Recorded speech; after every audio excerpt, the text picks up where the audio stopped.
एक समय की बात है। किसी राज्य में एक व्यापारी रहा करता था।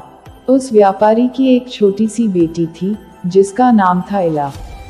एला बहुत ही प्यारी और नेक बच्ची थी। उसके पिता उससे बहुत प्यार करते थे और उसकी सारी ज़रूरतें पूरी करते थे। लेकिन एला की जिंदगी में एक चीज़ की कमी थी, वह थी उसकी माँ, जो उसे छोड़कर भगवान के घर चली गई थी। एला की इस कमी को पूरा करने के लिए उसके पिता ने दूसरी शादी कर ली। एला की नई माँ की 2 बेटियां थीं। वह बहुत खुश थी कि माँ के साथ साथ उसे बहनें भी मिल गई थी। दोनों बहनें बहुत घमंडी थी, लेकिन एला उनसे प्यार करती थी और अपनी नई माँ को भी बहुत चाहती थी। एला की खुशियाँ ज़्यादा दिन टिक नहीं पाईं। एक दिन जब उसके पिता अपने काम से किसी दूसरे शहर गए, तो फिर कभी वापस नहीं आए। एला पर तो मानो मुश्किलों का पहाड़ टूट गया हो।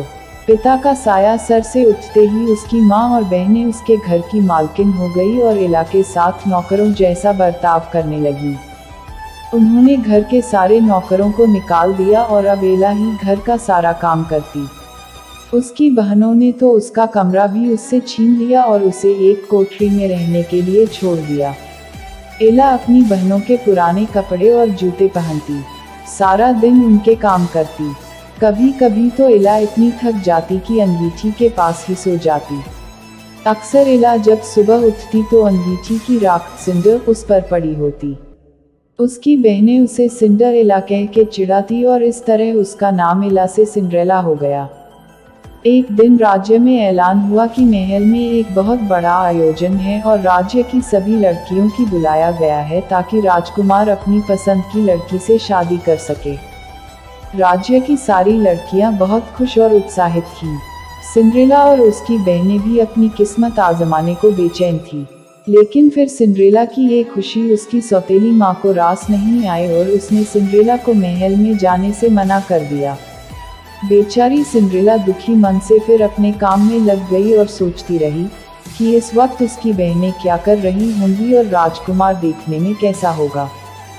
सिंड्रेला जब इन ख्यालों में खोई हुई थी, तभी वहां एक जादूगरनी आई। उसने सिंड्रेला को दुखी देखा तो उसकी मदद करनी चाहिए। सिंड्रेला ने सारी बात जादूगरनी को बताई। जादूगरनी ने सिंड्रेला से कहा, ओह प्यारी सिंड्रेला, मैं तुम्हारी मदद कर सकती हूँ। यह कहकर जादूगरनी ने अपनी छड़ी घुमाई और वहाँ पड़े एक बड़े से कद्दू को एक बग्घी में बदल दिया। वहीं 4 चूहे उछल कूद मचा रहे थे। जादूगरनी की नज़र उन पर पड़ी तो उसने चूहों को घोड़ा बना दिया। अब जरूरत थी एक कोचवान की। जादूगरनी ने चारों तरफ नज़र घुमाई तो उसे एक मेढक दिखा और उसे कोचवान में बदल दिया। सिंड्रेला यह सब देख हैरान हो रही थी कि तभी जादूगरनी उसकी तरफ मुड़ी और अपनी जादू की छड़ी घुमा दी, और पलक झपकते ही सिंड्रेला के मटमैले और फटे हुए कपड़े साफ और सुंदर हो गए। उसके पैरों में टूटी हुई चप्पल की जगह सुंदर कांच की जूती आ गई। अब सिंड्रेला महल में जाने के लिए तैयार थी। जादूगरनी ने सिंड्रेला को विदा करते हुए कहा, बेटी, तू अपनी इच्छा पूरी कर ले, लेकिन याद रखना रात 12 बजते ही यह सारा जादू खत्म हो जाएगा। सिंड्रेला जब महल पहुंची तो सबकी नजरें उसी को देखने लगी। वह बहुत ही सुंदर लग रही थी। राजकुमार ने जब उसके साथ डांस करना चाहा तो सिंड्रेला की सौतेली बहनों के साथ साथ वहां मौजूद सभी लड़कियां सिंड्रेला से जलने लगीं। लेकिन कोई सिंड्रेला को पहचान नहीं पाया। राजकुमार ने उसे देखते ही फैसला कर लिया था कि वह इसी लड़की से शादी करेगा।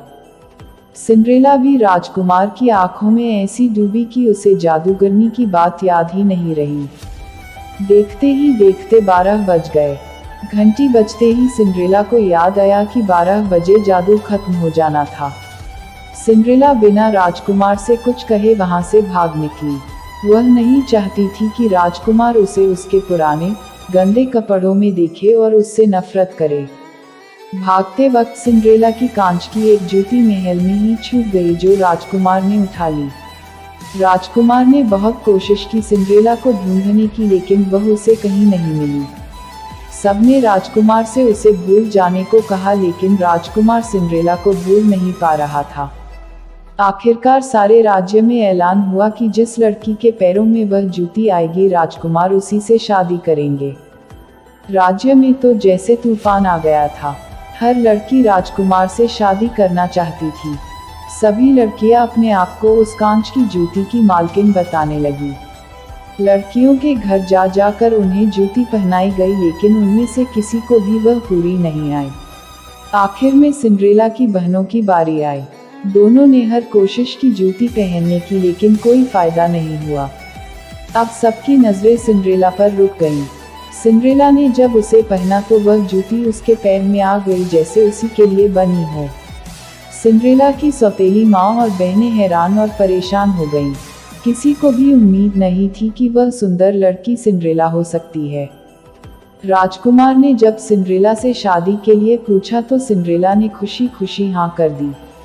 अगले ही दिन बड़ी धूमधाम के साथ सिंड्रेला की शादी राजकुमार से हो गई। राजकुमार और सिंड्रेला एक दूसरे के साथ बहुत खुश थे और एक दूसरे को बहुत चाहते थे।